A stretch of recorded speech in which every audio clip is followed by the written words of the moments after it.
Hello, I'm Nadia, a professional author and artist. So, you've decided to create a comic. Well, maybe you don't know how to turn that story in your head into a comic. Maybe you can't draw, or maybe you don't know how to write creatively. And maybe you don't want to spend a lot of money on Photoshop subscriptions or a pen tablet for your final project. Well, I've got you, because today I will share my tips and tricks for creating a comic so that by the end of this presentation, you can start your final project with clarity and confidence. So let's get started. So I'll be going over these topics today. Why to write comics, some common fears and myths around comics, what to do if you're not a writer, what to do if you're not an artist, some essential tools, and my workflow for comics and zines, as well as some resources.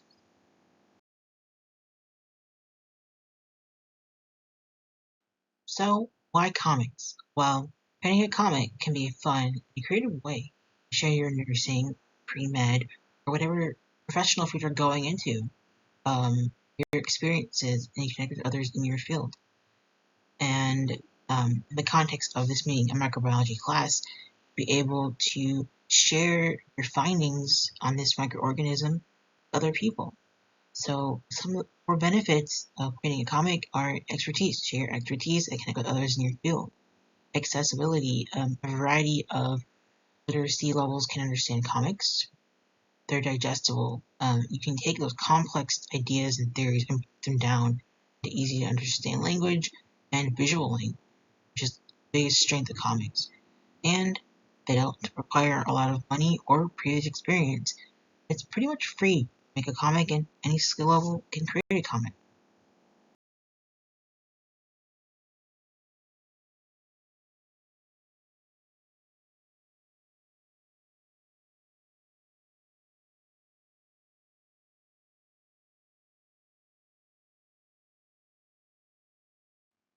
Let me reassure you that as someone new to creating comics, feeling overwhelmed or uncertain is completely normal.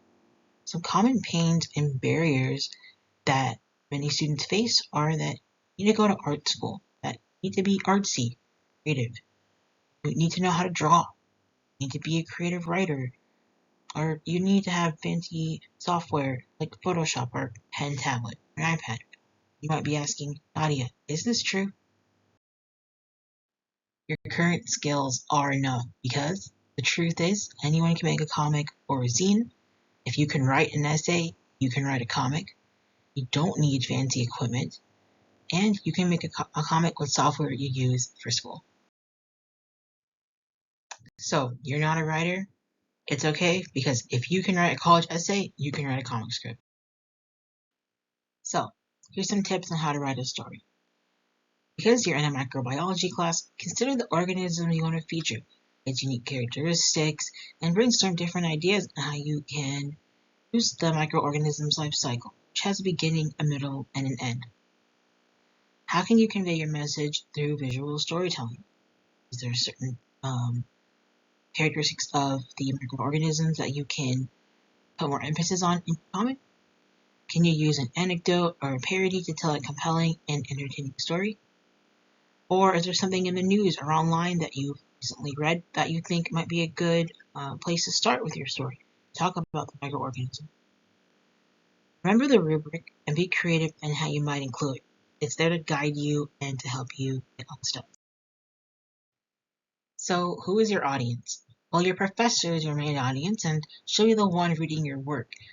But there are some other people you can consider, such as your peers, healthcare professionals, community members, relatives and friends, future employers, and even college admissions.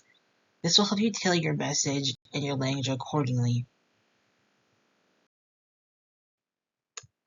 If you're not an artist, it's alright.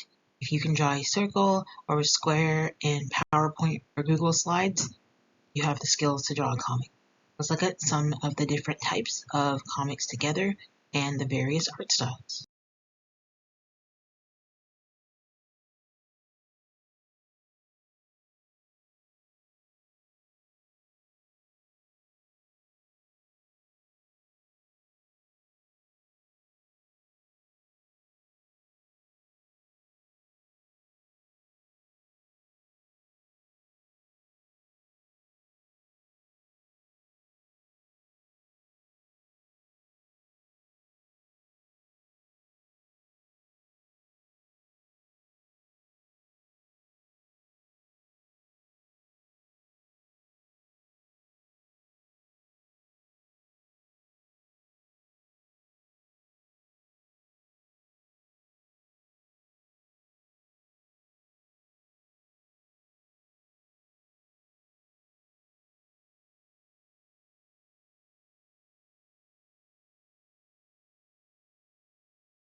So wasn't that interesting? There's so many different types of comics out there, and that should really give you a good idea of where to start. You might be asking, how many panels should I use? Well, there's some templates that I've linked in the slides that you can check out to see where to start. But I would say that less is more. Use at least one panel per page if you're really unsure, no more than 4 or 5, and if you're really stuck, just stick to 1 or 2.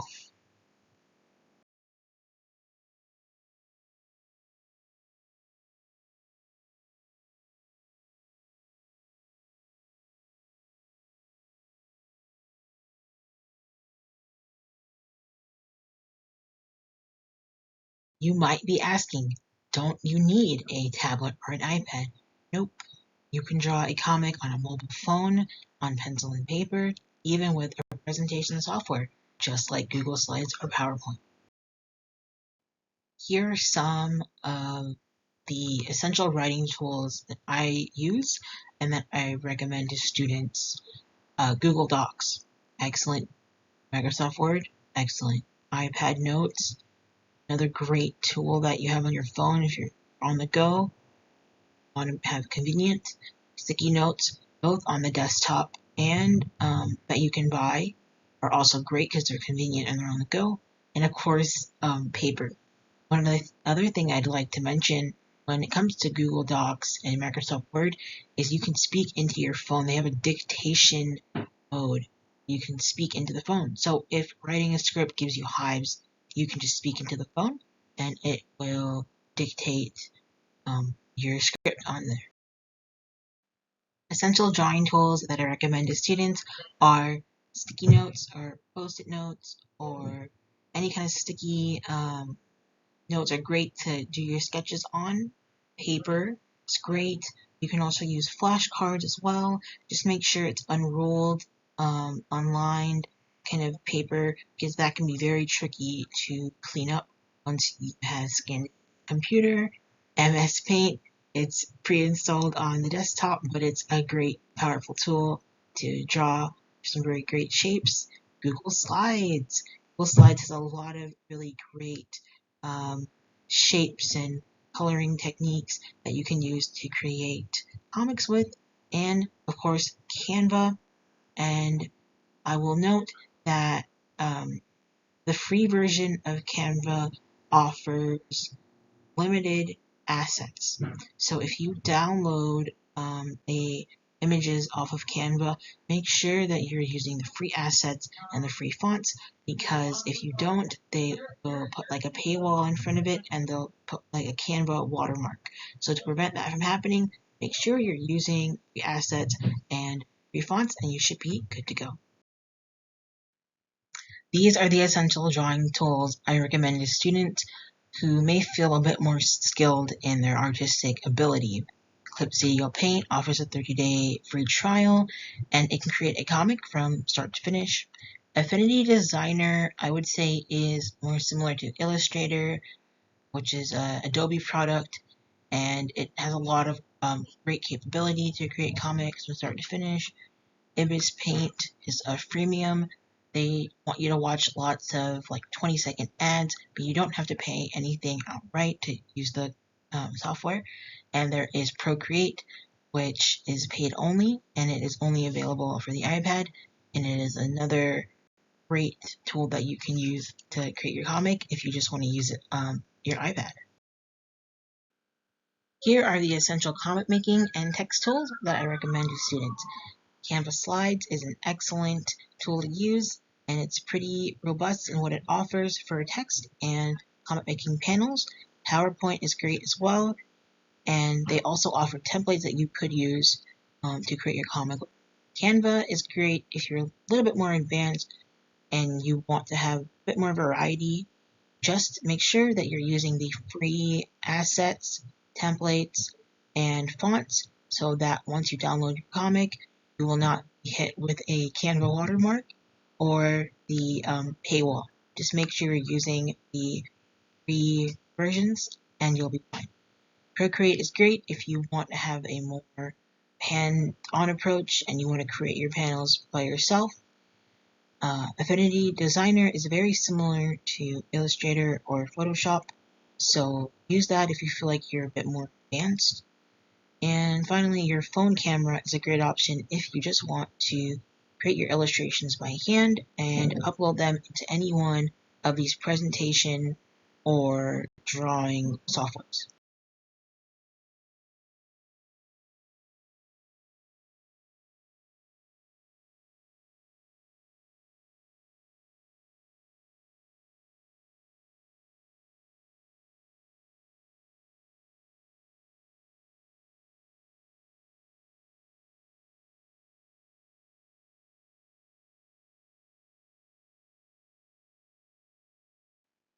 This is my workflow that I use for comics and zines. I generally write the script in Google Docs. I sketch on my pencil paper, but I also use my iPad sometimes. If I'm using pencil and paper, I'll capture on my smartphone. Otherwise, I'll go straight to the next step, which is to color and draw. And I'll color in Procreate or Ibis Paint on my iPad. Or if I have some illustrations that I took my iPhone, I'll trace the lines and I'll do the same thing. I'll color on my iPad. And after that, I go to panels and text, which I will export the illustration as a JPEG, and I'll resize. And if I'm using Google Slides, using Canva, if I'm using PowerPoint, I'll just resize those panels so that they fit the borders. And then I'll add the text, and after that, I make a cover in whichever presentation software I'm using, or if I'm using Canva, I'll make a cover there, and then I just export as a PDF. For you guys, you might want to check with your professor to see if she prefers a PDF or some other kind of format. But that's pretty much my workflow. And I want to share with you guys that, yeah, that's pretty much the workflow that I use for my comics and zines. And if you see the comics on the left, that was what a comic I collaborated on with Dark Horse Comics as the writer and character designer. I did not draw the final art, but I did create the storyboard and the character designs, pretty much the same method that I explained to you before. And the other two comics that you see all follow that same method. These are comics and zines that I published on my own independently, and so it all follows the same method. It really, if you go from a super pro to like really basic, it's all the same kind of method. So just to share with you guys that I use the same kind of method, and there may be more people in between those steps, like with the Dark Horse comic, but the same workflow pretty much applies. So you might be saying that you have a really lofty idea. Now that you know the tools and the tips and everything to create your comic, you might have this really big idea. Well, I'll just tell you, be honest about your time commitment and other things in your schedule as you pursue your comic project. You know, you can do whatever you want, you're the boss. But if I'm being honest, if you are just starting, I highly recommend that you keep it simple, keep it easy to draw, keep the story simple, and just know you're going to be drawing the same panels, 6, 7, 8, 9, 12 pages. So make sure it's something that you're going to be okay with drawing that many times. That is something that you can finish in time by that project. And overall, that it's not something that you're just going to give up on because it may be too complex or just a lot to do. Just be realistic about your time and you'll be fine. And here are some other resources you can check out. So you can do this, and I wish you guys all the best on creating your comic. I'm really confident that with these tools and these tips, you will be on your way to creating your first comic with confidence and clarity.